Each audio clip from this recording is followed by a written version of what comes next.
Welcome to the heart of the English countryside. Today we're taking a slow, peaceful stroll through the Cotswolds, a place where time seems to stand completely still. There's a quiet magic here, from the gentle flow of the River Eye running right through the center of town to the sound of horses wading through the shallow waters. It's a symphony of nature and simple living. This is Lower Slaughter, often called one of the most beautiful and unspoiled villages in all of Britain. Look at the iconic honey-colored stone cottages.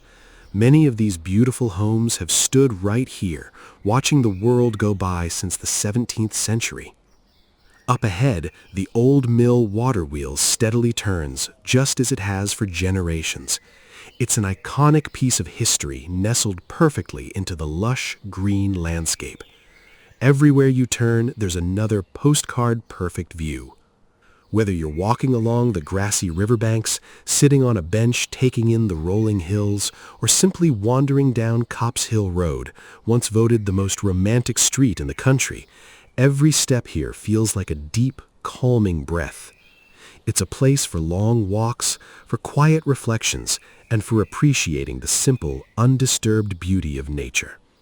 The water is so clear you can see the small fish swimming below, and the air is crisp and clean. The Cotswolds isn't just a location, it's a feeling, a gentle reminder to slow down, to wander aimlessly, and to soak in the serene ambiance around you. Thanks for walking with me today.